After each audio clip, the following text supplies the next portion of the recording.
المكتب التعاوني للدعوة والإرشاد وتوعية الجاليات بمحافظة بدر।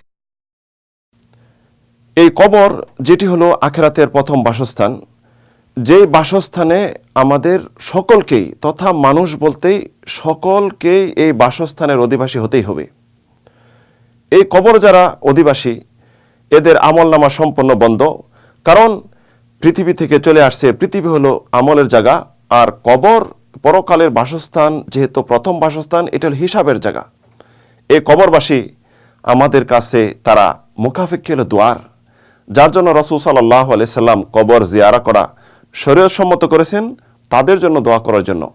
যেমন রাসূল সাল্লাল্লাহু আলাইহি সাল্লাম ইরশাদ করেন, ফাজুরুল কুবুর ফাইন্নাহা তুযাক্কিরু বিকুমুল আখিরা, কবর জিয়ারত করো, তোমাদেরকে আখিরাতের কথা স্মরণ করে দিবে। রাসূল সাল্লাল্লাহু আলাইহি সাল্লাম বাকি গারকাদে আসতেন, যেটি আমাদের নিকট প্রসিদ্ধ জান্নাতুল বাকি, এবং দোয়া করতেন তাদের জন্য।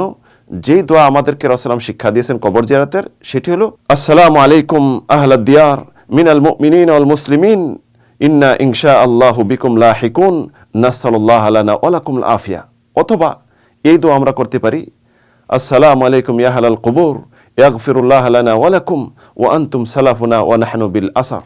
রাসূল সাল্লাল্লাহু আলাইহি সাল্লাম উহুদে যেতেন, জিয়ারা করতেন, যেখানে তার চাচা রয়েছে এই দোয়া পরেই জিয়ারা করতেন, যেটা কবর জিয়ারতের দোয়া।